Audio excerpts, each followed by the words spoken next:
नमस्कार, स्वागत है आपका मेरे इस चैनल कथा और कहानियाँ में। तो चलिए एक और कहानी हम सुनते हैं बांके बिहारी जी की, जो अपने भक्त के साथ किस तरह से लीला किए। तो आइए अब कहानी को शुरू करते हैं। बरसाना के श्री किशोरी जी के मंदिर में बाबा माधव दास जी का रोजाना की तरह दर्शन के लिए पहुँचे। जैसे कि वह मंदिर की सीढ़ियाँ पर चढ़ने लगे, उनके मन में एक विशेष प्रार्थना उठी।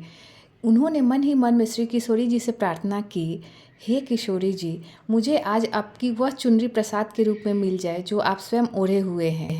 अगर ऐसा हो जाए तो मेरा जीवन धन्य हो जाएगा। प्रार्थना करते करते बाबा मंदिर के भीतर पहुँचे और श्री किशोरी जी के मनोहारी दर्शन करने लगे।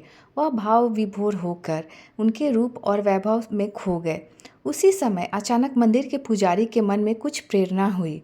उन्होंने श्री किशोरी जी के ओढ़ी हुई चुनरी उतारी और बाबा माधव दास जी के पास आकर बोले, बाबा, आज श्री किशोरी जी ने आपको यह प्रसाद रूप में भेंट दी है। यह देखकर बाबा के हर्ष का ठिकाना नहीं रहा। उनकी आंखें श्रद्धा और प्रेम से भर आई।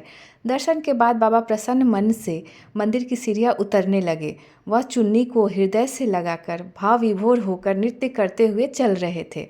जैसे ही बाबा मुख्य सड़क पर पहुँचे, तभी एक 8 वर्ष का सावला सलोना बालक अचानक उनके पास आया। बालक के घुंघराले बाल, चमकते हुए नैनों और प्यारी सी मुस्कान ने बाबा का ध्यान अपनी ओर खींच लिया। बालक ने भोली आवाज़ में कहा, बाबा, ये चुन्नी मुँह को दे दो। बाबा ने मुस्कुराते हुए बालक की ओर देखा और कहा, लल्ला, बाजार ते नई चुनरी ले ले, मैं तुझे पैसा दे रहा हूँ। इतना कहते हुए बाबा ने अपने झोले से 1 रुपया निकालकर बालक की ओर बढ़ा दिया। बालक ने पैसे लेने से इनकार कर दिया और बोला, बाबा, मोको पैसा नहीं चाहिए, मोको तो बस यही चुनरी चाहिए। बाबा ने हंसते हुए कहा, लाला, ये चुनरी तो श्री किशोरी जी की प्रसादी है, इस चुनरी को मैं नहीं दूंगा। ऐसा कहकर बाबा ने उस चुनरी को और भी कसकर अपने हृदय से लगा लिया और आगे बढ़ने लगे। बाबा कुछ ही कदम चले थे कि पीछे से बालक ने तेजी से दौड़ लगाई और झपट्टा मारकर बाबा के कंधे से चुनरी खींच ली। इससे पहले कि बाबा कुछ समझ पाते, वह बालक बिजली की तेजी से भाग गया। बाबा चौंक गए और पीछे मुड़कर उसे पुकारने लगे, अरे अरे, सुन लाला, मेरी बात तो सुन ले। चुनरी के इस तरह चले जाने से बाबा बहुत उदास हो गए। उनके हृदय में पीड़ा थी कि श्री किशोरी जी की प्रसाद रूप में मिली हुई चुनरी उनसे छीन गई।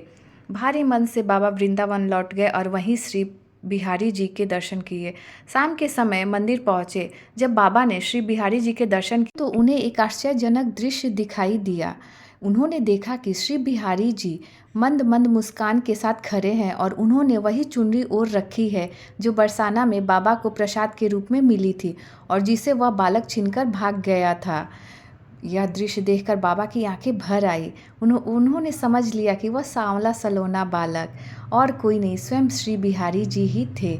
बाबा भाव विह्वल हो गए और उनके मुख से बरबस निकल पड़ा, अच्छा, तो वह ठग बालक आप ही थे।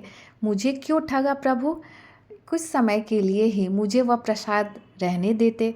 बाबा ने हंसते हुए बिहारी जी से कहा, आपके बाल रूप की लीला कोई नहीं जान सकता, हम लोग तो ठगे ही रह जाते हैं।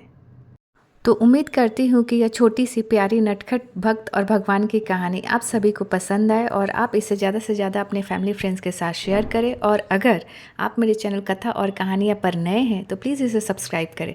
तो चलिए फिर मिलते एक नई कहानी के साथ, तब तक राधे राधे।